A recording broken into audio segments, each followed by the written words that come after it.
welcome back to the Boropolis podcast. As always, I am joined with Nathan, and I'm sure by the tone of my voice, you can already tell what type of episode this is going to be.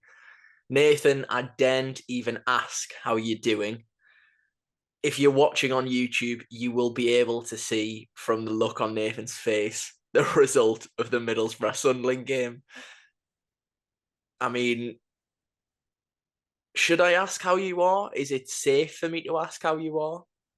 Yeah, it is, I suppose. I'm actually all right. I was quite accepting of the result whilst stood in the away end earlier today at the Stadium of Light.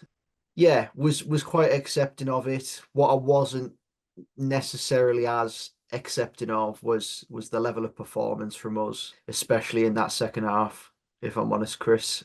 But yeah, we will get into that a little bit later. But I'm actually all right about it all. There was the pre-match jangling nerves this morning, and those quickly were eradicated as the game began. But yeah, I'm all right.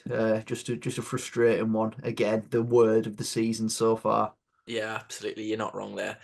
Right, Nathan, before we delve into things and get into the football, I think what we all need, what me and you especially need, and anyone else listening after today's result is, and by the way, usually we record this on a Sunday, so we're pretty raw. We're going straight into this today, aren't we? So it's only a few hours after kickoff that you're back from the match. What I want to start on is a positive.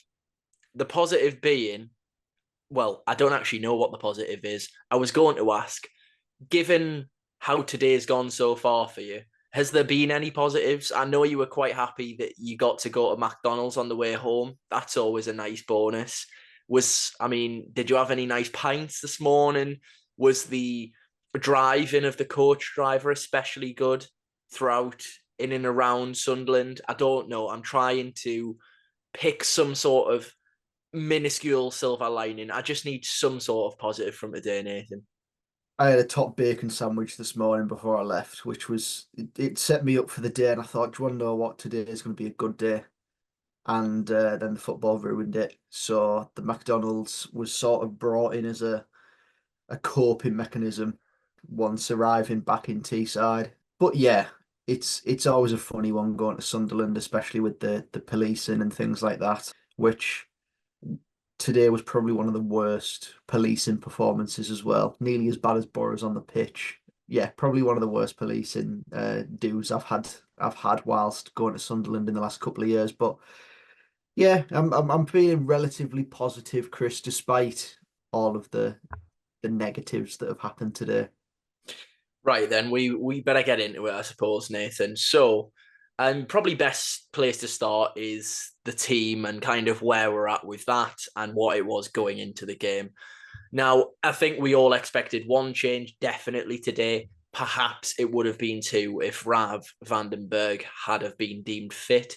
Him and Johnny Howson, which by all accounts were the two players at this time of recording last week where we were still sort of a little bit 50-50. We didn't know. Carrick had said that they were close. Obviously, neither of those players made it, so it meant that George Edmondson retained his position. And then Aidan Morris comes into the team, which, let's be honest, I think we all knew was going to happen. The only other sort of slight dilemma was Riley McGree or Finn Azaz. In the end, Finn Azaz had that role off the left to begin with. Riley McGree didn't even see a minute on the pitch. Now, we'll get into it a little bit later, and it is a bit of a sort of hot topic. It seems like it was the exact same last season. I don't know if Riley McGree's carrying a knock. I don't know if he's just... Michael Carrick is doing his usual thing of integrating an injured player back into the squad, putting them on the bench, and in his mind, they're kind of not even available for selection or as a substitute, which to me makes no sense. If there's no intention of putting a player on, there's no need for them to be on the bench, but that's a whole different story. But in terms of the team, in terms of Sunderland's team, it was relatively kind of, we knew what we were coming up against. Let's just talk about Boro's first half performance. And I think, to be honest, for me, and obviously it's always a different sort of viewing experience when you're watching the Sky coverage compared to watching from inside the stadium.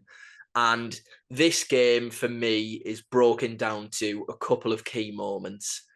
The first key moment being Trey Hume should have been sent off. The second key moment is Tommy Conway's got to put the header away early on in the first half. If I'm completely honest, I think the bulk of our discussion on the first half is going to be centered around, of course, Sunderland's goal, but more so these two moments, because from a Boro perspective, look, we'll dissect the performance. It wasn't good enough. That's as simple as that. But those two moments felt like really pivotal, kind of potential match altering moments in the game. So let's just get your verdict on both, Nathan, because I'm intrigued given that you are up in the gods at Sunderland. So obviously these kind of moments, in live without the benefit of a replay, your sort of view on things might be slightly different to mine. Yeah, I'll go with our chance first, which I think was relatively early on in the game, within the first 5-10 minutes. Yeah, ball played into Jones down that right hand side. I think he'd already had one before this as he was played in, and his first attempt was cleared away. But we were getting joy down the right hand side in the first half, with Jones down that side, breaking away just as the ball was breaking in the middle of the pitch and was played in behind on a couple of occasions. This one was the best of the lot in terms of our chances in the first half. Yeah, good delivery from Jones, and as the ball's coming across and you sort of looking down on the goal from above it, you're seeing Conway in acres of space by himself, no one in and around him. Gets that header, maybe trying to give him the benefit of the doubt. I think he's trying to generate a lot of the power to redirect it. And yeah, comes off the bar. Slightly painful because it's one of those games where the first goal does matter. I mean, it's cliche that every game you want to get the first goal, but especially going away from home against a side that, look, from minute one, you could see as soon as we took the kick off, played it back to Edmondson, and he's rolling his foot on top of the ball, trying to coax a press from Sunderland. They're just looking at him as if to say, we're not going to press you. It's your job to try and break us down. So you knew that they were going to set up from minute one, similar to pretty much every team that we've played so far this season. The Prestons of this league that sat in at the Riverside last week, and look, we had to break them down. And yeah, to get that goal, it would have been massively, massively influential on the game. It'd have made Sunderland have to come out a little bit more and attack us, leaving spaces in behind where, look, as mentioned, there was joy for Jones. Conway would have been running behind, Lath running behind. So yeah, it was a big chance. Didn't fall our way. And look, we were getting into the game. I thought we were the better side up until that goal, really. And yeah, trying to play balls through the centre into players like Azaz, Conway, Lath in those areas. And we did squeeze it through. Azaz playing through to Lath, and then the tackle comes in from Hume initially. And I did think yellow card just because it was flying in. Yeah, okay. I didn't see the replay at first, but upon seeing it again, it does look reckless from him. He is not ridiculously high, but high enough onto the shin of Lath. Lath gets to the ball first, actually knocks it through him, through Hume. Yeah, I think that he is lucky to still be on the pitch. It is probably one of those where he feels lucky to still be on the pitch as well. It was probably an orange card as the old cliche says. Yeah, I mean, to be honest, I actually would go one step further. I just think it's plain and simply a red card. Upon first viewing, and obviously, as I say, I've got the benefit of watching it on Sky, so immediately you kind of see the replays. For me, it ticks almost kind of all of the categories for what would constitute being a red card. As you say, he's not ridiculously high, but he's high enough. He he kind of chops away at Lailaf's ankle. It's reckless. I think you can put it into the category of being slightly out of control. I think if it's, I know this sounds stupid, but almost with it being kind of in an attacking position for Middlesbrough, I feel like that sort of clouds the judgment and the fact that it's a right back coming in and sort of scissoring a striker rather than in the. Do you know, if I was to say that when I think of a bad tackle in terms of a red card, I always think of 50-50 in the middle of the park and someone goes right over the top of the ball. It was almost like because of the occasion and because of the fact that it was a striker just nicking it away from a fullback on the edge of the box, that it almost wasn't kind of. I don't know if the ref just didn't want to, because there was the talk going into the game of like ruining the game again, and because in the last two games at the stadium of like there's been a red card, and obviously last year, of course, it ruined the game, so to speak. But for me, I look at that moment and I think, and Michael Carrick has since come out after the game, and I think you're endangering or putting Latilaf at serious risk of injury. And to be fair, as soon as he went down, and sort of you could almost, of course, you couldn't hear the scream because of the atmosphere, but upon looking at the replay, you can see Latilaf's mouth sort of open up as if he is screaming in pain as soon as the contact's made. As I say, for me, I look at that moment and I think it's a red, plain and simply, really. Yeah, I think the overriding sort of frustration is we were very much in the game at that time, and I felt that we didn't need an incident like that in the game as the game happened and the 90 minutes happened, and now we're sat here at full time reflecting on things. I don't want us to reflect completely on the fact that, oh well, Sunderland should have had a red card in the first half, and sort of deflect that away from our performance as a whole, which I thought that, as mentioned, in particularly the second half was just totally unacceptable. Really, I think that the red card incident, or Hume's tackle, if it's not the red card incident, shouldn't be used to gloss over our I don't result think there. by any means I'm not for 1 minute suggesting that that decided the game, because ultimately we were abject. It was the same as usual: sideways, sideways, sideways, backwards, no end product, no shots at goal, a whole load of kind of wishy-washy crap, really. Nothingness, Yeah, nothingness. Yeah. nothingness. But ultimately, that decision completely changes the whole outlook of the game, most likely, if he gives it. And for me, it's a red card. But as you say, there was a whole host of other kind of talking points and issues regarding the performance, not just the red card. Now, Sunderland's goal, I mean, the way it's being described from Sky Sports is something as though it is a 1 in a million Puskas winning ridiculous piece of skill goal that only kind of the best players on this planet could execute. And don't get me wrong, it's a tidy finish from Chris Rigg. And by the way, how he got man of the match, I've got absolutely no idea. Not me even being sour, because I would have given it to Mundle, because I thought he was their most dangerous player all morning, afternoon, whatever you want to call it.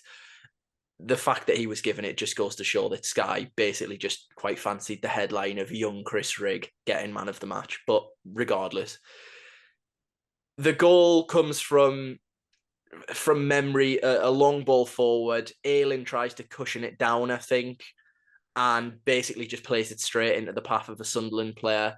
It gets dished out wide to Patrick Roberts. And look, Neto Borges is new to this league. He's still settling in, and I'm by no means writing him off at all. But if you are playing against Patrick Roberts, if you are analysing a player that you're going to be playing against, or from a coaching, from a management perspective, if you're playing against Patrick Roberts and you're a left back, the number one message is don't let him cut in on his left. That's all he wants to do, because he doesn't really have much of a right foot. He just wants to constantly come inside on his left, try and beat you that way. He's never really going to go down the line. He's going to try and wriggle past you with his left foot. Neto Borges, multiple times today, just invites him inside. And he gets his shot off. Edmondson, to be fair, does what any good defender would do and tries to throw himself in front of the shot. The shot is then deflected off Edmondson. It kind of ricochets outwards to Chris Rigg, who then just kind of takes it past Dieng and goes wide a little bit, backheels it in the goal, an empty goal. And look, it's a reasonably tight angle, but it's a nice bit of skill, don't get me wrong, but it's not kind of the, as I say, Puskas award-winning goal that I think Sky were trying to make it out to be. In terms of looking at the goal and what's gone wrong here, can you really look any further than basically allowing Patrick Roberts to do exactly what every single fan that knows of Patrick Roberts knows that he wants to do? Yeah, Neto's just not tight enough, is he? He's backed off him way too far. Yeah, okay, he's showing him up the line, but because he's so far backed off him, he can still just cut inside anyway. He might as well not even bother being there. Yeah, Edmondson sticks a leg out. There are players coming in behind him. I think Mayenda was behind him after Mundle picked the ball up from Ayling and drove inside. So Mayenda and Rigg were coming in sort of both, one in front, one behind Edmondson. Ayling's flat-footed, dealing with Mayenda at the back post. And yeah, Rigg driving from midfield. It just cushions from nicely, doesn't it? The block from Edmondson straight into his path. Dieng's already gone one way. Rigg just has the easiest task of going round him, which, yeah, first touch, not the greatest, sets him up for the back heel that is being mooted as the best goal ever, though. So, yeah, fair play. But look, when the goal went in, I turned to my brother who was at the game and I said, look, there's still plenty of chances in this game. 100% there's still plenty of chances in this game. And I believe that there would have been if we sort of changed up our approach. But in the second half, Chris didn't have a shot on target, didn't have a shot that I can remember of any note.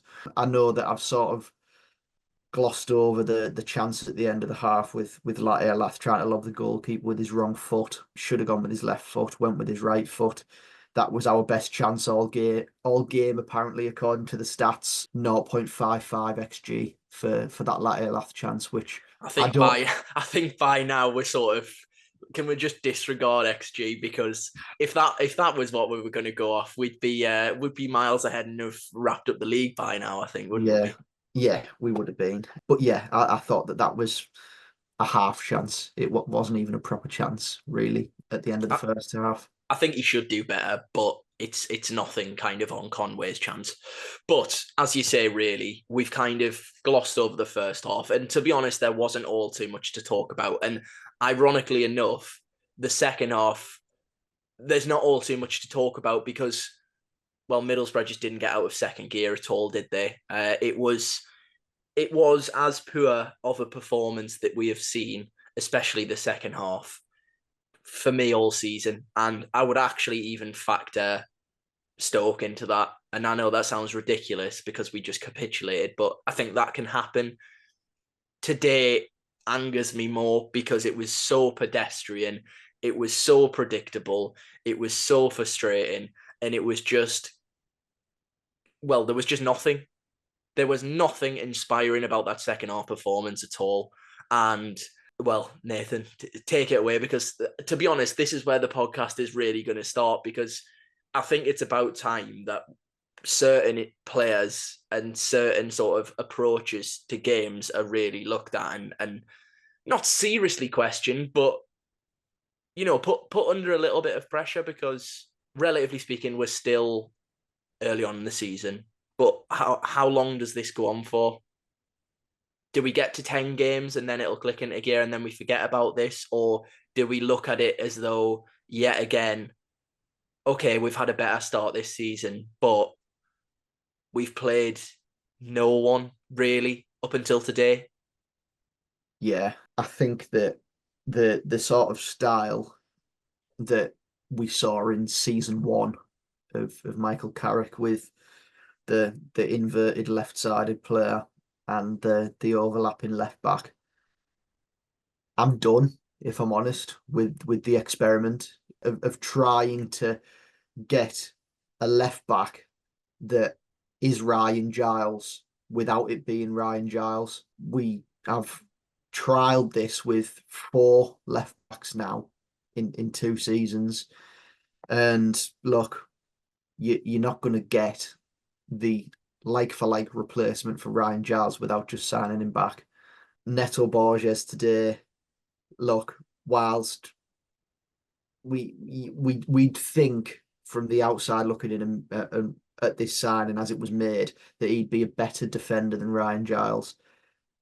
Today he proved that he wasn't. He got toasted by Roberts for the full game. Pretty much every time Roberts wanted to take him on, he did. Drove inside every single time. Had an effort in the second half that just whizzed just past the post. Yeah, was just played with Borges all day today, which very harsh of me to go in on a player that's played 3 games for the football club. And look, it's not his fault that he's been signed for this role that we assume he's meant to fit, this left back that's meant to provide the width and be an attacking outlet.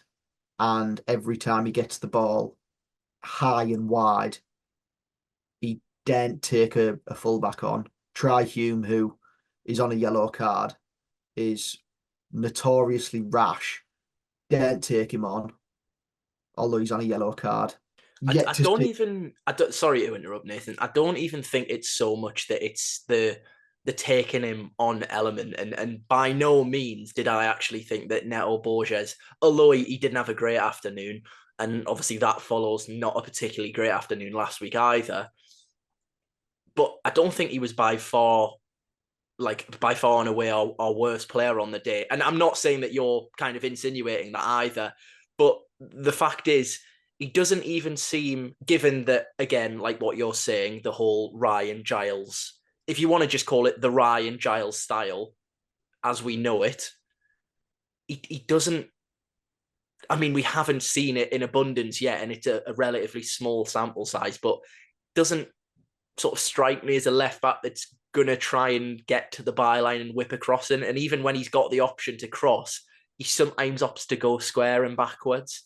And I think it would be probably a little bit rash of me to say already that he looks, better than Lucas Engel in terms of going forward, because we haven't seen a lot of it. He probably looks a little bit more comfortable in those high and wide positions.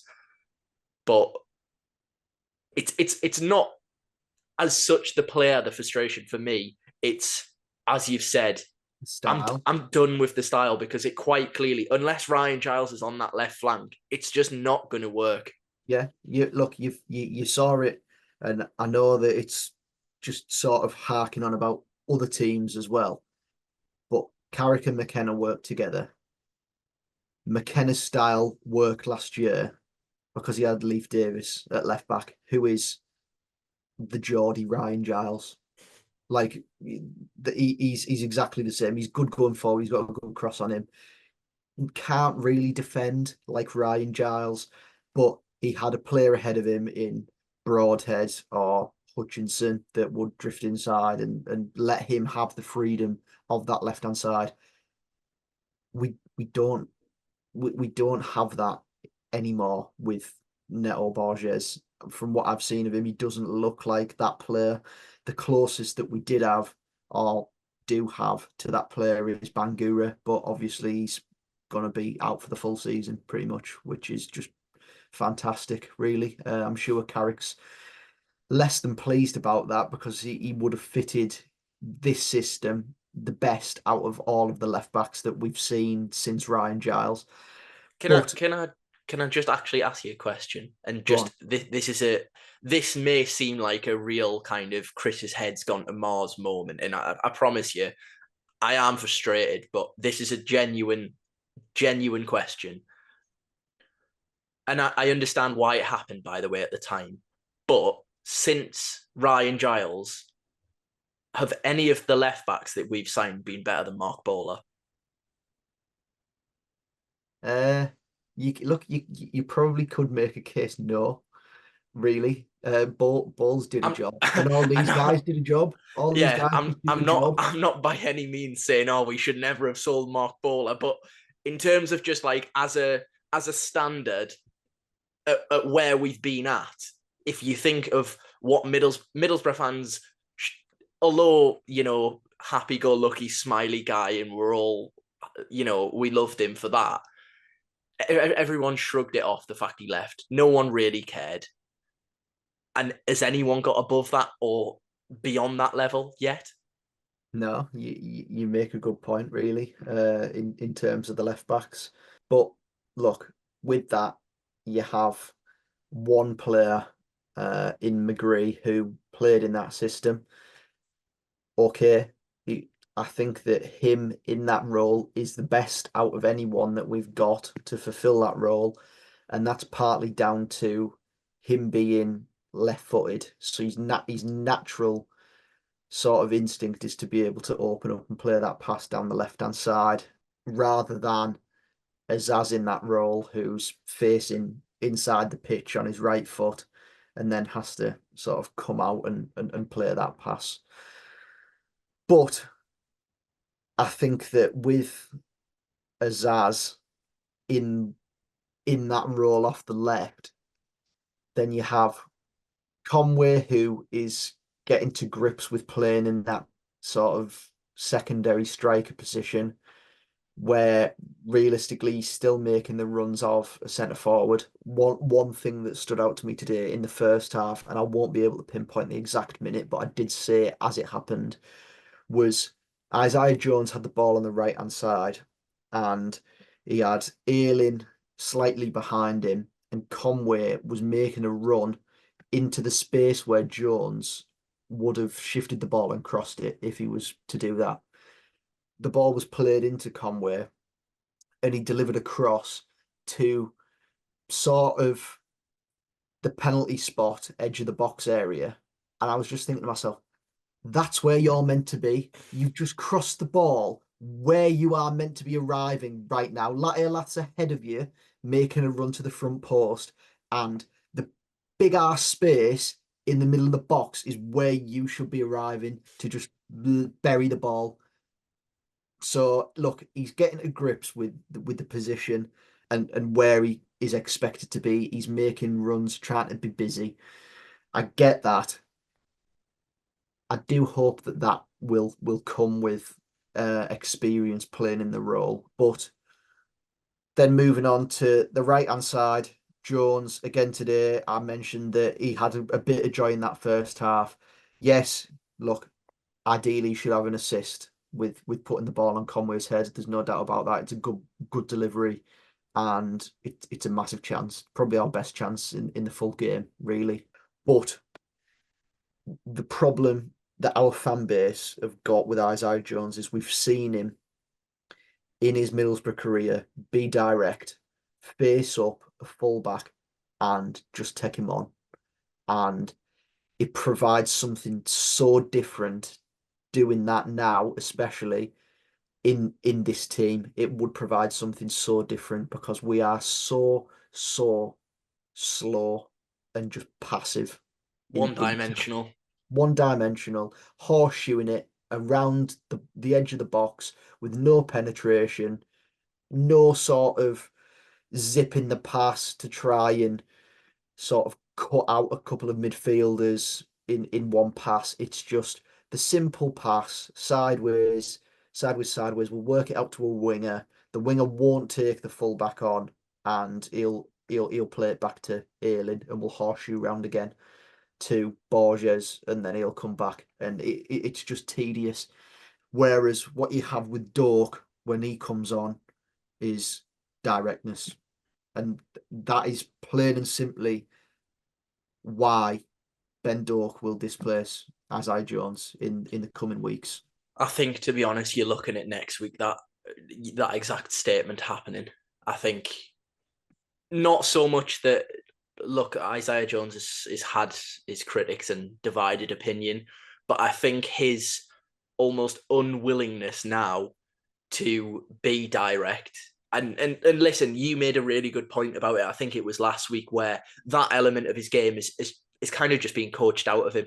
It almost looks like when we signed Isaiah Jones, and look, we're looking back a good few years now, but straight from Tottenham Mitcham, he obviously had that spell out on loan at Queen of the South and had under 23s football. And then when he got his chance, the reason he got so many assists was because often he was beating a man and then delivering it across the face of the box. Now he seems almost every cross hits the first man. And largely, I think that is actually down to the fact he never beats his defender. So the defender is literally just blocking across again and again and again. And the one time where he got in a position where it was almost kind of just a running race and he was cutting it back, he did deliver that little bit of quality for Conway. But as you say, with the horseshoeing, etc., the sideways and backwards and out to the fullback, and the tedious sort of thing that we see week in, week out, or have done so far, that's not so much of an issue if you've got a point where once you've horseshoed a couple of times, one of the wingers then goes, I'm not standing for this. I'm going to put my individual stamp of excellence on this game and go and face up a fullback and take matters into my own hands. The hard truth of the matter is Isaiah Jones very, very rarely does that. And today, I completely understand why Michael Carrick went with him. Absolutely, I do. The game, the atmosphere, Jones previously, kind of with some of his performances at the Stadium of Light, and just the element of helping out Luke Ayling. I get why he did it. But going forward, Ben Doak's going, well, he is going to take that place in the team off him purely based off the fact that because we kind of create so little, or, well, I'm being a bit reactionary there because we've had a bucket load of chances, but especially today, because of the fact that we haven't found that cutting edge yet, Doak's going to be the one where if a team, because the blueprint's there, sitting against Middlesbrough and they have no idea what to do. And with that being said, you need a player like Doak because, yeah, he's going to be one of those players where he'll probably drive you insane some weeks. He'll probably get tackled 4 out of 5 times, and then he'll beat his fullback and hopefully, we haven't seen it yet, produce a cross or a shot that will be the difference maker in the game. And that is ultimately why he was signed. Ben Doak is being described as a potential difference maker.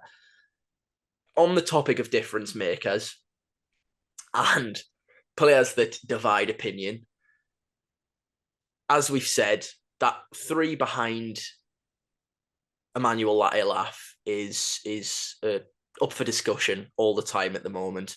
And one of the key reasons behind kind of the rejig of that is as you say, Tommy Conway coming into the team and being that withdrawn striker. They're not the same players at all. And I don't want to go back to the Coventry defeat in the playoff season again, but it's quite clear to see that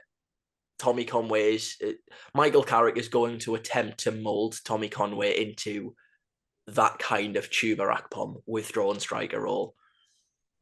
Now, because of that, the sort of traditional number 10 role in the team is no longer going to be available because it's going to be one of the two. it's going to be those two. It's going to be Latilaf and it's going to be Conway slightly off him. Now that leaves a place on the right and it also leaves a place on the left. Now Riley McGree sat out again today, but Finn Azaz has played from the left. Now, again, say throw anyone that is absolutely kind of willing to still throw stats and kind of percentages at me, then that's absolutely fine. I'm willing to take it on the chin and say, well, I disagree. But for me, I look at Finn Azaz and I think, unless you're contributing goals and assists, what else are you bringing to the team? Off the left, I think he's in the early part of this season when he was creating some of those chances. I must say, in fairness to him, he was playing more centrally, and that definitely suits Finn Azaz more. Of course, it does. That is his natural position. But off the left, I just don't think he offers you enough at all.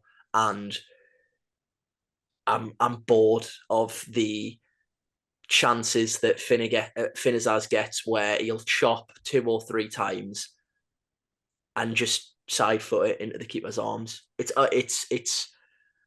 drives me insane, the fact that he's not willing to strike a football properly. And it's not me just laying into Finn Azaz. It's a whole. No one in that team was good enough today. But I'm looking at things that can change in the team and things that I probably don't think will change. To me, he's like Jones, probably. He's the one player in that team where I think I'm now looking at it and thinking, what are you really offering this team that a Riley McGree can't? And I think for that reason alone, like Jones, he's probably going to be out of the team sooner rather than later.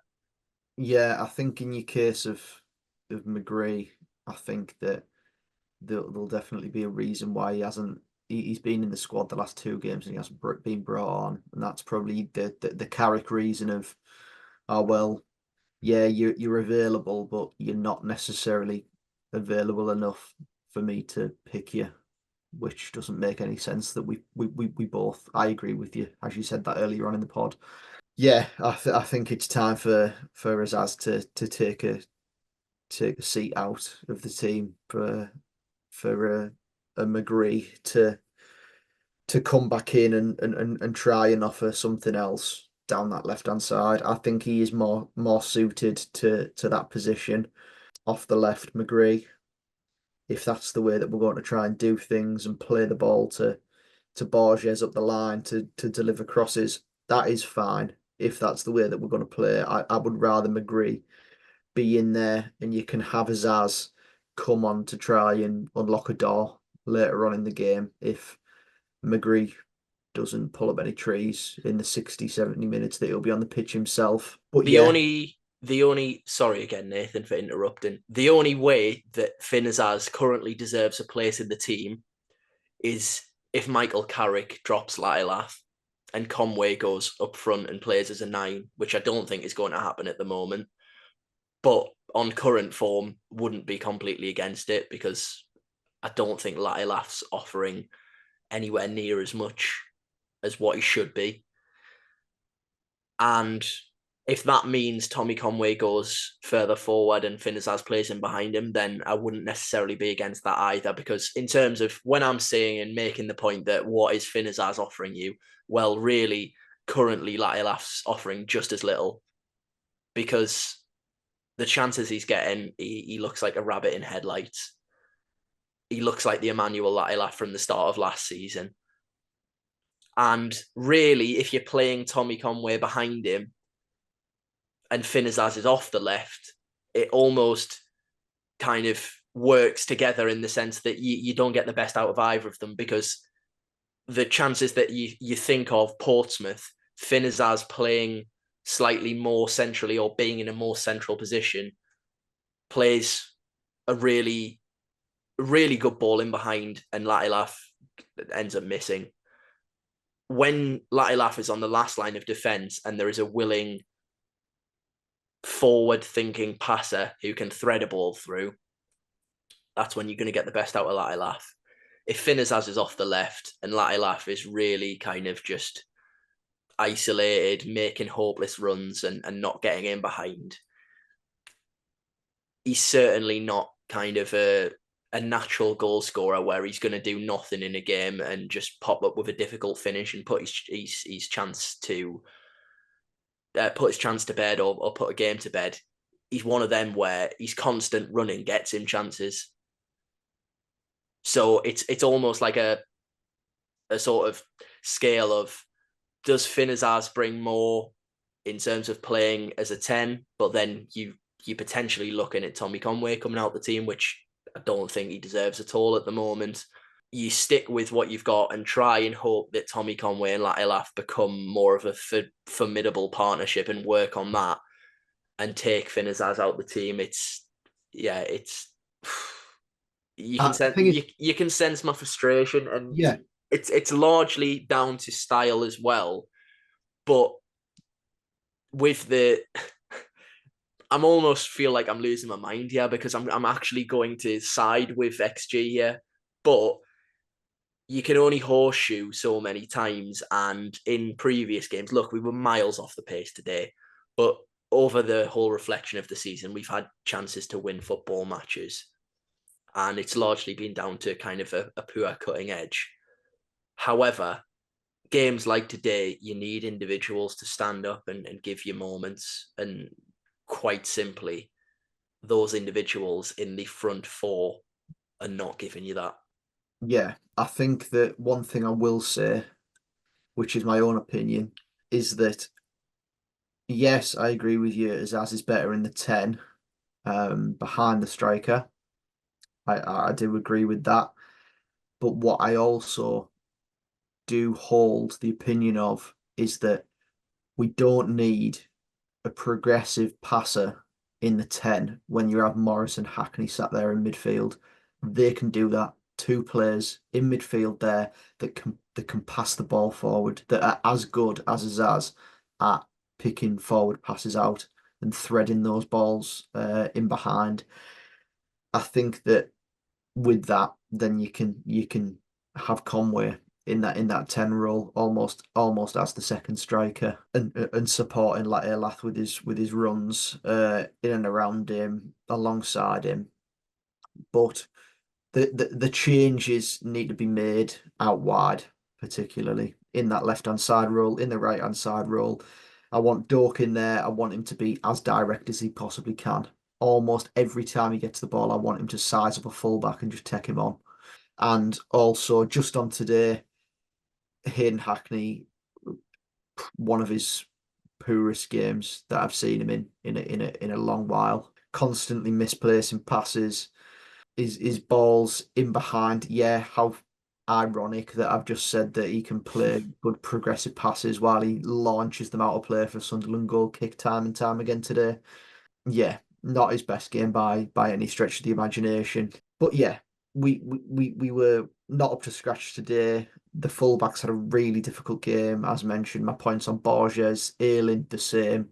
I mean, yeah, arguably playing up against one of the most informed players in the league right now in Mundle, and you could tell he was man of the match. I don't care what Sky say, he was a threat every time he got the ball, driving inside.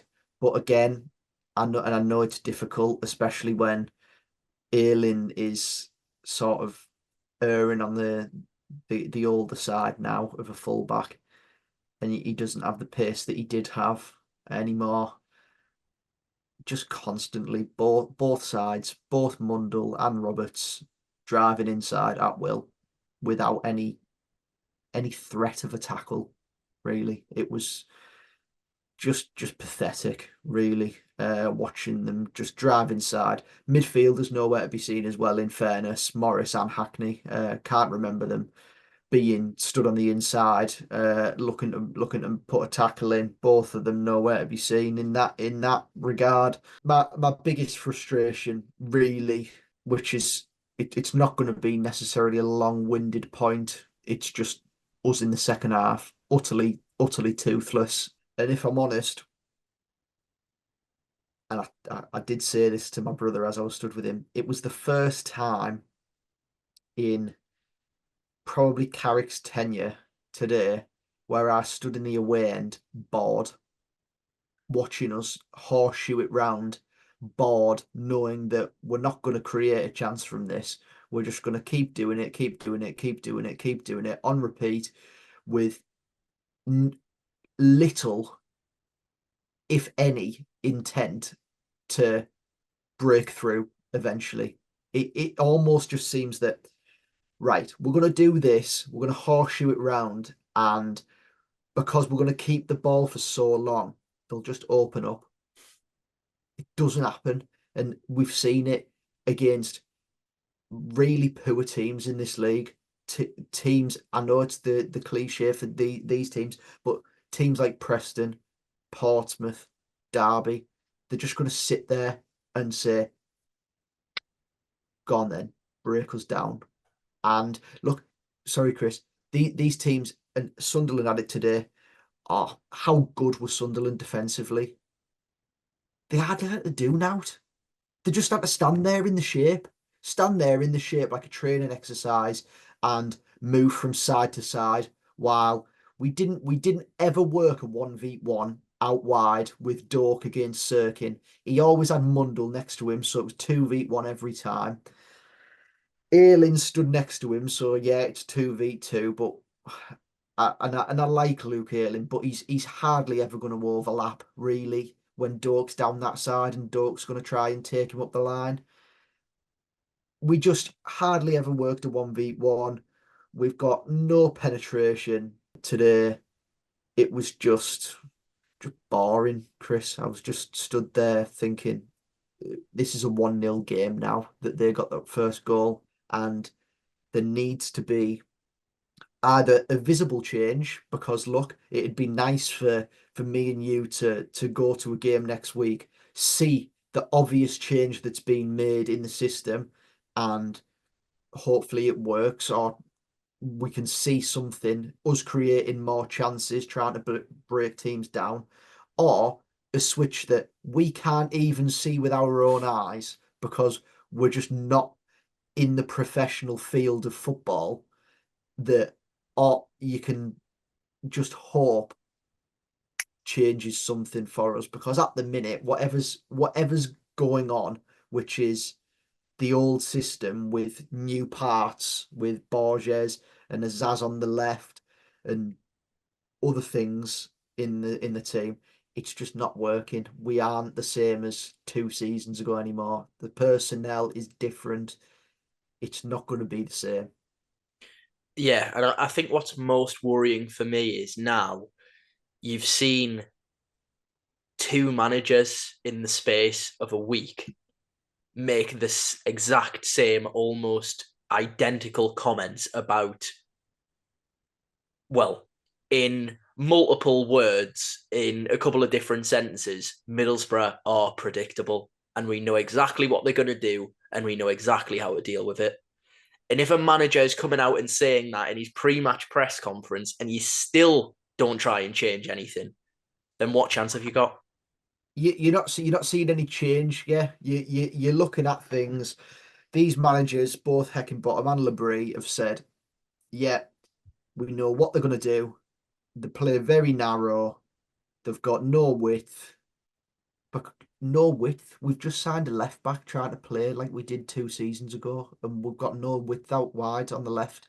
There's no wonder we can't force a 1v1 out wide to Dork or Jones or whoever's stood on that right hand side, because our left back isn't going to try and put a cross into the box, because we've got Latte Lath in the box.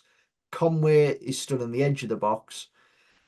No options in the box to put a cross in from the left. We'll move it to the right, and then you sort of overrun with bodies down that side. So you've got no width. You've got to try and work it through the middle, and you've got Nout through the middle. You can't play through there. Sunderland playing a midfield three today against our two. You've already got an extra body in there to defend that. But yeah, two teams in back-to-back weeks packed the midfield against us, and we've created Nout, really. Yeah. Frustrating. That word again, Nathan. But yeah, like on my point about kind of what chance have you got when there's no change? You think about the games coming up, and I made the point and referring to Dom's article in the Echo about potentially playing against better teams may suit this Middlesbrough side, because so far we've played against opposition that has always been kind of, from a mentality perspective, well, if we can get a result off Middlesbrough, then you're going to look at it as a good point, or in Derby's case, obviously a brilliant 3 points at home. But today was the first real time where we come up against an opposition, and it was a case of, well, of course, taking points off Middlesbrough is a good result, but you didn't really kind of expect them to go about getting a result against Middlesbrough in the sense of, well, we're going to do something which is going to prevent them from scoring. You kind of got the image of Sunderland have been playing this season as a team who their mentality is going to be, they need to deal with us. But it's becoming so clear for opposition managers that even the better sides in this division, regardless of your play style or your beliefs or your tactical look on football as a manager, the blueprint's there. So it's on us to change that. It's on Michael Carrick to change that. And you think of next week, of course, Stoke usually turn into Real Madrid at the Riverside. So I'll look forward to that, plus the new manager bounce. But then I look at a game against a West Brom. And I mean, Corberan, he must be rubbing his hands together thinking, oh, I tell you what, we're already top of the league in this Middlesbrough side. That's just if there was a perfect game for me as a manager, then that's exactly it. It's incredible, isn't it? He'll be rubbing his hands together, thinking we're going to have our way with them easy. Yeah, it's as I say, the word of the season so far is frustrating. We've been just found out, I suppose, been completely and utterly found out. And at the minute, we're not seeing any signs of change. They need to find the answers soon enough. Yeah, 6 games played so far this season, 8 points out of 18. So now that relatively good start made in the first 4 games of the season, where you collect 7 out of 12, and you think, well, probably should have beat Portsmouth, and we definitely should have got something at Derby, has turned into, well, we didn't beat Preston at home, and we've just probably put in our worst performance of the season so far at the Stadium of Light, where we created probably one proper chance where we've hit the bar, haven't really tested Patterson at all other than that, and give them a goal that, yeah, okay, it's fortuitous the way that it fell to Rig, but they didn't necessarily threaten us all too much. Yeah, they hit the post with a free kick in the second half, but they didn't do a whole lot from open play. I can't remember Dieng having to make loads of saves, or we weren't under any sort of sustained period of pressure from them. We just, yeah, they went forward once, had a shot deflected in his favour. He scored 1-0. Go on then, break us down. Oh wait, you can't because you've got an out. Game done. 1-0, finished. Yeah, yeah, and it's a really interesting one, because you go into next week, and as you say, there is a bit of a perspective shift almost from the start because of the last 2 results. And then now you're going into a game at home at the Riverside to Stoke, who've got a new manager, and you almost know how the game's going to pan out Yeah, if we persist with whatever's kind of the plan at the moment. Because Stoke, whether okay, their manager isn't some kind of rookie that they've dragged in off the street. He's been involved with Norwich for a long period as an assistant coach. But anyone with any understanding of football, whether you're Pep Guardiola or if you're Barry running a Sunday League team tomorrow, if you watch Middlesbrough, you know exactly what the blueprint is to go and beat them. So they are going to probably go and do exactly that on Saturday. And the onus is on Michael Carrick and on us, and potentially on the players who he selects and makes changes to be decisive enough to say, well, I'm happy with the style. Perhaps it's the individuals within that style to go and change things, because otherwise we're just going to see a repeat pattern game after game after game after game. And again, we're probably going to be looking back at the end of the season and thinking, oh, well, those first 10 games have just kind of ruined the season really again, haven't they? Yeah, you can't afford to play catch up.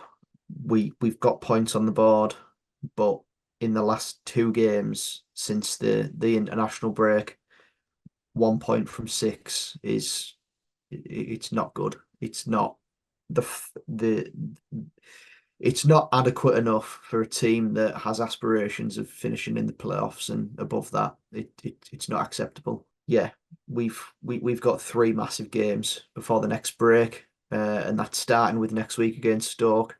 It's Pelak's first week on the training ground as well. Yeah, they got beat last night against Hull in his quote unquote first game. He's only been in there 2 minutes. I It's mean, his first game yeah, next week. yeah.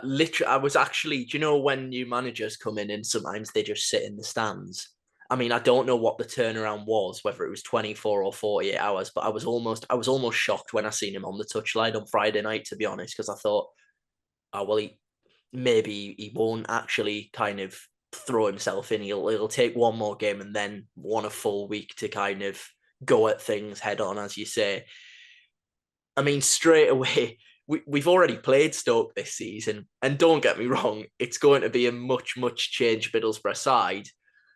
But one of the main threats from that night at the Riverside and that result is still going to be in that Stoke team. And given the conversation that we've had about Neto Borges today, I mean, I don't think, to be honest, he'll have to do too much to kind of outperform Lucas Engel's attempts at stopping Manoff. But it is a concern. Chris, we haven't seen Engel since Manoff had his way with him. Yeah. So that goes to show it could be the end of Neto Borges next week. Let's hope not. I mean, I know we've been emotional in this podcast and very frustrated, but I think 3 games would yeah, he's not quite Dwight T and Darley level. He's not quite kind of one performance and then we'll never see him again, I don't think. No, but it's not just Manhoff. They've got players that can hurt us despite us sort of already thinking about the game next week and thinking how we think that the game will go in terms of Stoke are just going to sit there and say, go on then, break us down, and then hit us on the break with the good attacking players that they've got. Kumas was very impressive in that cup game on loan from Liverpool. And the big ones, Callan up front, linked with us quite a lot over the last couple of seasons. Yeah, we can't tempt fate at this early stage of the season, especially with this run of form that we're currently enduring. But yeah, it should be. I was going to say it should be a good game, but I'm sort of just I think you're clutching at straws a little bit there, yeah, aren't yeah. you? I'm sort of thinking about going into the game already and just dreading having to watch us horseshoe the ball around. So hopefully there will be a change, an immediate change in the starting 11 next week where I can look at it and think, yeah, okay, I'm on board. I can see what the idea is. Maybe that's with going more direct players out wide, whether he might just kid us all and play Hamilton on the left, and then we don't have to endure this inverted left-sided player anymore. But yeah, it'll be interesting to see what he does. But it's a massive game. It's a massive game, and quite outrageously, it's our last home game for a month, I think, after next week, because we're then away at Watford international break. Okay, 3 weeks. 3 weeks, because then we've got Bristol City on the 19th of November, October. So there you go. We're a good way off watching Boro at the Riverside after next week. It might not be such a bad thing, to be honest, Nathan. In all honesty, like we've said, and kind of like you've touched on, we can't look into a crystal ball and say this is the tactical tweak that Michael Carrick is going to make. However, and I think I asked you this last week and I ended up actually cutting it out of the podcast, if I'm truthfully honest with you, Nathan. But I'm going to ask you it in a different sense this week. If you're Michael Carrick this week on the training pitch, going into Stoke next weekend and knowing the exact narrative that is developing about Middlesbrough, what changes do you make to the starting 11 to try and go and win that game next weekend? Going off what? Assuming kind of from where we are with injuries wise, Rav Vandenberg is hopefully going to be available and Johnny Howson is as well. Yeah. I mean, if I'm Michael Carrick, probably change nothing and just hope that something happens. Dork on the right-hand side. We need directness. If Jones is just going to straight up refuse to do it, we need someone on there who's just raw and will just take players on. And his pace is a massive threat. There's no doubt about that. So I'd definitely go with Dork. And if McGree's fit, I'd play McGree off the left hand side instead of Azaz. I think he'll just look more comfortable there. He'll look more suited to playing that role. I actually think, and I know we've discussed it in terms of Finn Azaz from his attacking output, but I actually think he gives Neto Borges a much easier kind of role within the team as well if Riley McGree's there. By no means am I saying that Riley McGree is a kind of hard-working winger that's going to get back and forth and really help out his left-back defensively. But Finn Azaz, you might as well use a cardboard cutout of him in terms of his defensive work in the team because it's non-existent, really. Yeah, and then something that I've seen in group chats that I'm in and things like that is conversations about the defence. There's nothing wrong with the defence. Edmondson was fine today. Clark was fine today. Yeah, I get it. The clamour for Vandenberg, but I'm not being funny. Any of our centre halves at this current stage can pass the ball 5 yards into Hackney's feet. It's not a difficult task, and I don't care if Rav does it with more aura than Edmondson does. It's just a daft argument that he's a better defender than him or anything else. I think just as a defender that can defend and win headers and do all the defensive duty, I think Edmondson probably does more, if I'm honest. He's more an out and out defender. I think that's his bread and butter in it, Edmondson. That's where he's been brought up as a defender, where he is everything on the line, will do anything to prevent a goal. And Rav's got that side of him as well, don't get me wrong. But, you know, I'm going to go against you a little bit on this one. I actually thought, and in fairness, it would be harsh, but I thought Edmondson had, again, a pretty solid display. But if Vandenberg has trained this week, well, yeah, he has to play. I understand if he's available, he has to play for me. And yeah. I know that you kind of, in a way, don't think that. Like, you're not saying that Vandenberg should sit on the bench by any means. No. But yeah, if Vandenberg's fit for me, slightly, possibly there's an argument there. He's a more progressive passer. But as you say, it doesn't matter if you've got a progressive passer because he's only going to progress the ball into midfield, who will then kind of going to watch the three in front of them not really know exactly what they're doing or move. Yeah. Or move. Yeah, that is quite a big part of trying unlock a defence and score goals. That would definitely help.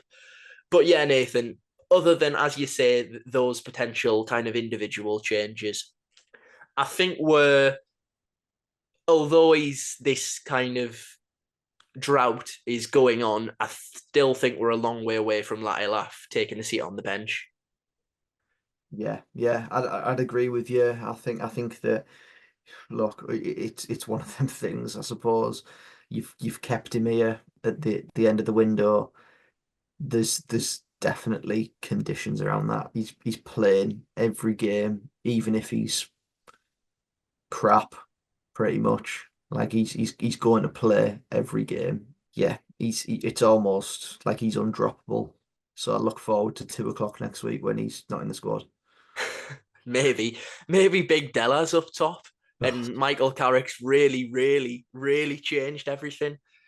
I mean, our prediction didn't quite come right. He didn't come on the pitch and get sent off. But I mean, to be fair, Laugh nearly did though, didn't he? yeah, he I did. He messaged did. He did. And do you know what? I was actually would have been more frustrated that I didn't put your bet on because you, for whatever reason, quite fancied him to be sent off today. So I'm glad it never happened because he's going to be available and potentially I haven't lost out on a potential winning bet. But other than that, Nathan, obviously, as we said, the onus is on Michael Carrick and the individuals he selects next week to be more forward thinking, be more direct, be a little bit more like Ben Doak. But other than that, unless there's anything else you want to touch on, I'm ready for a beer, to be honest. I don't want to talk about Middlesbrough for much longer. Yeah, I'm gonna forget about them for the rest of the week, if I'm honest. Reconvene at some point next week, probably Saturday morning when I think, oh, there's a Borough match on today. And yeah, probably go into that game with a nice little bit of optimism, which has come from absolutely nowhere. And then, as you mentioned, Stoke will turn into the second coming of Real Madrid, Galacticos, with Manhoff turning into bloody Mbappe and Cannon turning into like whoever or whatever. So yeah, I can't Nathan, I can't wait for it already. can I just touch, and this is the final point. Has a kit ever screamed lose a big game on Sky, never to be seen again, more than the kit that we wore this afternoon? Yeah, and the worst part about it is I've got mates from uni who've messaged me saying that's a lovely kit. Well, I think it's just not. To Bad be memories already, isn't it? Yeah, it's just retire it, put it Wear away. the away kit. The away kit's an absolute stunner. Just wear that. Wear that at home next week. At least if we horseshoe it round for 90 minutes, I'll get a look at a nice kit. We're Yeah, done. yeah, we're bumbling on, aren't we? Yeah, let's wrap this up and put this thing to bed and let the people who are still listening at this point go and enjoy whatever else they've got to do. So as always, thank you ever so much for watching and listening. If you've got to this stage of the podcast, I absolutely do applaud you. Thank you ever so much for your support and putting yourself through this, especially after having to watch Sunderland 1, Middlesbrough 0. Let's hope we've got something positive to talk about next week, whether it is a pre-match pint or Nathan's choice of breakfast. We'll find a positive one way or another. Thank you ever so much for watching and listening once again. And that has been another episode of the Boropolis podcast.